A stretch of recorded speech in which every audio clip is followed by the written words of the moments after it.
Salam uşaqlar. Sabit cərəyan qanunları bölməsinin birinci test izahına baxaq. Sabit cərəyan axan dövrə hissəsinin hansı nöqtəsində elektrik sahəsinin potensialı ən böyükdür? Bilirik ki, potensial həmişə elektrik sahəsinin intensivliyi istiqamətinə doğru getdikcə, yayın qüvvə xətləri doğru getdikcə potensial azalır. Məsələn, 1, 2, 3. Məsələn, burada potensialları müqayisə etsək, F1 böyükdür, F2 böyükdür, F3 olacaq. Və s. də belə yazaq. Və cərəyanın istiqaməti də həmişə deməli, müsbətdən mənfi doğru axdığı üçün, yəni cərəyan da elektrik sahəsinin intensivliyi istiqamətində olduğu üçün, deməli, onda deyə bilərik ki, potensialın ən böyük olduğu nöqtə 1 nöqtəsidir. Yəni, D variantı. Üçüncü sual düsturdur, hazır düsturdur. RS böl L. R müqavimətdir. Müqavimətin düsturu Rho, L bölünsün S-dir. Və S-ə vuranda S-lər gedir. L də məxrəcdə var, L-lər də gedir, qalır Rho. Rho nədir? Xüsusi müqavimət. Gəldik. 5-ci sual. Naqili müqavimət hansı ifadədə təyin olunur? Təbii ki, Rho L böl S yeməndir. 7-ci sual. U böl R düsturu hansı ifadədir? Cərəyanın şiddəti. Gəldik. 9. Xüsusi müqavimətin vahidi R bərabərdir Rho L böl S-dən. R-i tapsaq, RS böl L olacaq. R müqaviməti vahidi ohm. Sahə vahidi kvadrat metr bölək metr. Metrlə kvadrat metr gəlir, qalır 10 vur metr yeməndir. 11. Cərəyan şiddətinin vahidi amperdir. 13. V voltmetrin göstərişi hansı halda gərginlik düşküsünü ölçər? R2 müqavimətindəki, naqildəki, R2 müqavimətli naqildəki gərginlik düşküsünü. Deməli, biz bilirik ki, voltmetr nəyin gərginlik düşküsünü ölçəcəksə, ona paralel qoşulur. Ona görə də R2 paralel qoşulmalı olan doğru variant C olacaq. Gəldik 15-ci sual. Dövrə cərəyan şiddəti hansı cihazla ölçülür? Təbii ki, ampermetrlə. Doğru cavab C. 17. Lampadakı cərəyan şiddətini ölçmək üçün ampermetr hansı halda dövrəyə düzgün qoşulmuşdur? Bilirik ki, ampermetr dövrəyə ağırdıcılı qoşulur. Çünki o kiçik müqavimətli naqildən hazırlanıb. Əgər biz onu paralel qoşmuş olsaq, cərəyan təbii ki, ampermetrin üzərindən keçər və lampaya cərəyan keçməz. Buna görə də lampa yanmaz. Doğru Y variantı və digər variantlar doğru deyil. Ardıcıl birləşmə isə yalnız D bəndindədir. Gəldik 19. Hansı fiziki kəmiyyət naqilin en kəsiyində müəyyən zaman ərzində keçən yükün miqdarına, yükün bu zamana daha doğrusu olan nisbətinə bərabərdir. Yükün zamana nisbəti təbii ki, cərəyan şiddətidir. B. Gəldik. 21. Eyni materialdan hazırlanıb, Rho konstant. Material deyəndə onu sabit götürün. Naqilin uzunluğu eynidir, L eynidir. L konstant. Təbii yenə də düsturumuz Rho L böl S-dir. S-dən tərs asılıdır. Bunlar sabit olarsa RS-dən tərs asılıdır. Tərs mütənasib funksiyanın qrafiki isə C bəndidir. 23. Hansı açarı və açarları qapadıqda zəng çalar, lampa isə közərməz. Deməli, bu zəng çalmalıdır. Buradan cərəyan keçməlidir. Lampa isə közərməməlidir. Buradan isə cərəyan keçməməlidir. Deməli, baxıram cərəyana. Cərəyan yolu müsbətdən mənfiyə doğrudur. Əgər mən bir açarını qapasam, cərəyan lampadan keçər. Ona görə də bir doğru deyil. Bir variantda çıxırıq, bir olanlar çıxılır. Sonra cərəyan gəlir, zəngi çalacaq. 3'ü qapıyaq ki, zəng çalsın. 3'ü qapıyaq, amma 2'ni qapamayaq. Çünki 2'ni qapasaq, hətta buradan lampa da yana bilər. Ona görə də doğru variant C olacaq. 25. Hansı cərəyan, daha doğrusu cərəyan mənbəyi lampalar və 3 açardan ibarət dövrənin sxemi verilmişdir. Cərəyan mənbəyi, lampalar və 3 dənə açar, 1, 2, 3 açarları göstərilmişdir. 1 və 3 açarlarını qapıyaq. Birinci biri qapıyaq. Birinci açarı qapayan zaman nə baş verəcək?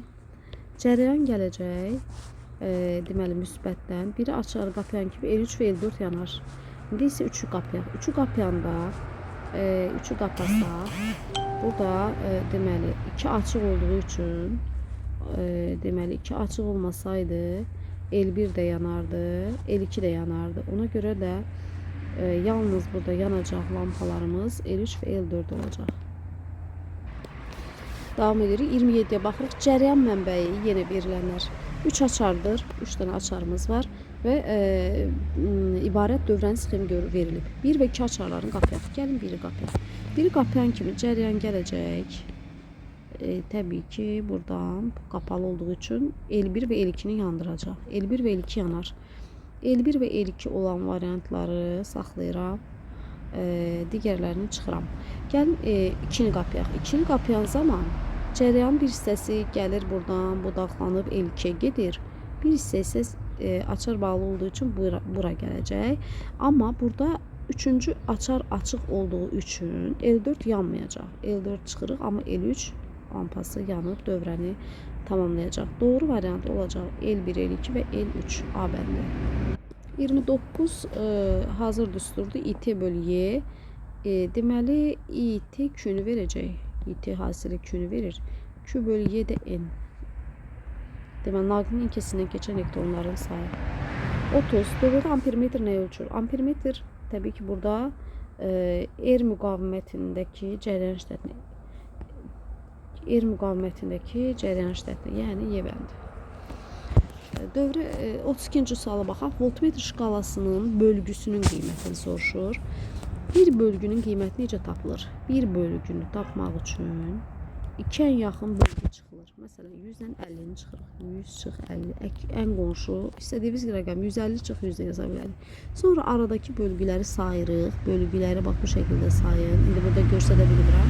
Bölgüləri bu şəkildə sayın. Yəni onda saysaq biz burada 1, 2, 3, 4, 5 olacaq. 100-dən 50 çıxıram. 50, 50-ni də 5-ə bölürəm. Bu olacaq bir bölgünün qiyməti. Yəni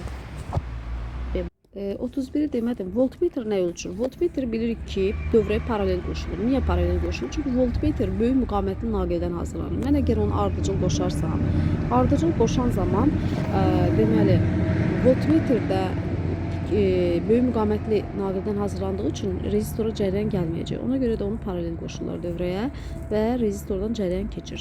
Və voltmetr nəyi gərginliyi düşüşünü ölçürsə ona paralel qoşulur dediyimiz kimi, onda burada R müqavimətindəki gərginliyi ölçəcək.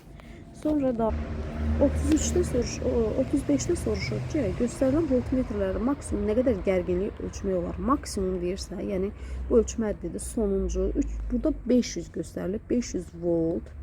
Onu da kilovolta çeviririk. Kilovolta keçən zaman 1000-ə bölürük. O da 0.5 kilovolt. Doğru variant deyil. Gəldik. 37. 37-də deyir ki, metal naqildən axan cəryan şiddətini 2 dəfə artırıb, uzunluğu 2 dəfə azaltsa, müqavimət necə dəyişər? Temperatur sabitdir.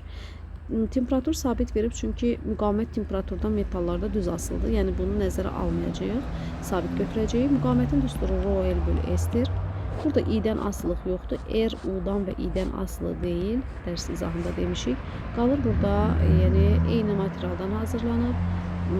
Uzunluğu, cəryan şiddətini artırmanın heç bir təsiri olmayacaq. 2 dəfə uzunluğu azaltsaq, təbii ki, müqavimət 2 dəfə azalacaq. 2 dəfə azalar C bəndə. 39 eyni sualda ötürürəm. 41. Mis naqilin uzunluğu artıranda onun xüsusi müqaviməti, yadınızda saxlayın, xüsusi kəmiyyətlər ancaq növdən və bəzi kəmiyyətlər var ki, temperaturdan da asılı olur. Ona görə də ρ burada dəyişməyəcək. İnkəsinin sahəsi dəyişmir və müqaviməti R haqqında hansı fikir doğrudur? Deməli, xüsusi müqavimət dəyişməyəcək, dəyişməz, amma R isə, R-in də düsturuna baxaq, ρ L bölü S-dir, S sabitdir. Demək, uzunluğu artırıram, uzunluğu artırıramsa artar.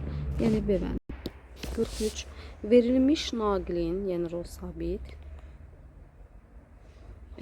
gərginliyi 3 dəfə azaltdıqda cəryan şiddəti necə dəyişər? Verilmiş naqil deyəndə, yəni material sabit götürüləcək. I bərabərdir U bölü R. Gərginliyi 3 dəfə azaldanda cəryan şiddəti 3 dəfə azalacaq. Yəni C. Müqavimət də sabit götürə bilərik də burada ρ konstant yazaq. Verilmiş naqil deyəndə müqavimət sabit götürür.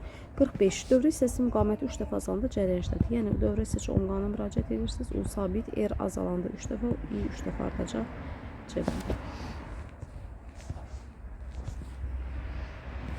47-də naqilin müqavimətini necə artırmaq olar? Təbii ki, düstura baxırıq. ρ L bölü S-dir. Uzunluğu azaltmalı olmaz. En kesin sayısını artırmaqla azaltmaq olacaq. Bu da olmaz. En kesin naqilin ucunda gərginlik asılı deyil. Naqildən axan cəryan şiddətindən asılı deyil. Deməli sahəni azaltmaqla. Həqiqətən də sahə azalanda tərs asılı olduğuna görə artacaq. 49. Verilmiş materialdan hazırlanan naqil inkəsinin sayısı 3 dəfə azalanda R bərabər Rho L böl S. Sahə 3 dəfə artanda müqavimət 3 dəfə azalacaq, uzunluq sabitdir. Deməli 3 dəfə azalar. Yelənir. 51. Ampermetrin göstərişi nə qədərdir? Baxırıq ki, 3 ilə 4 arasında bir rəqamdır. Ya 3.8, ya 3.4. İndi bunun üçün nə edirik? Dəqiq olaraq 4-dən 3 çıxırıq. Bir bölgün qiymətini tapmaq üçün 4-dən 3 çıxırıq. Bölürük aradakı bölgələrin sayına 5-ə. 4-dən 3 1, 1-i 5-ə bölündə 0.2. 0.2. Deməli 1 bölgü 0.2-dir. Bu da gəlir durur 1 ikinci bölgünün üzərində. Ona görə də 3.4 doğru variant olacaq. 53-də mütləq xəta soruşur. Cihazda aparan 3 ümumiyyətlə mütləq xəta necə təyin olunur? Ki, ən yaxın bölgü çıxılır, istədiyiniz rəqəmləri çıxırsınız. Aradakı yenə bölgələrin sayına böləndən sonra aldığınız qiymətdə yarı bölürsünüz. Bu olacaq xəta. B variantı. 55. Sxemdə zəngin şərt işarəsi bu şəkildədir 2. D. 57. Naqilin uzunluğunu 2 dəfə, diametrini 4 dəfə azaldıqda müqavimət necə dəyişir? Təbii ki, R-in düsturuna yenə müraciət edirik. Rho L bölü S. Naqilin uzunluğu burada diametr deyir. Diametr sahədən açılacaq S-dən. Rho L bölü S-də 4 pi, daha doğrusu pi R kvadrat yazırıq.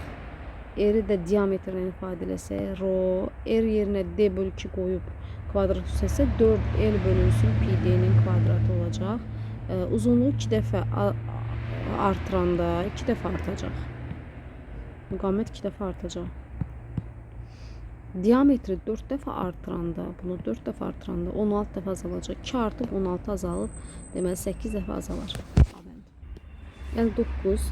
Naqildəki cərəyan işlətinin zaman asılı qrafiki verilmişdir. 10 saniyə ərzində naqilin kəsini keçən yükün miqdarı soruşulur. Cərəyan işlətinin düsturuna müraciət ilə I bərabər Q bölü T, Q də bərabər I vur T.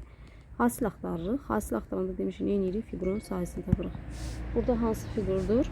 Gördüyümüz kimi düzbucaqlı üçbucaq. Üçbucağın sahəsi necə təyin olunur? 10 vur. Deməli S üçbucağı bərabər 10 katetin biri. Digər katetimiz budur. Düzbucaqlı üçbucaqda katetləri bir daha, yəni unudanlar üçün xatırladıram ki, düzbucağı kiçik tərəflərə katetlər deyilir.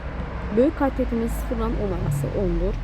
Kiçik katetimiz ise 0 ilə 0.2 arasında 0.2'dir. Bölünsün 2.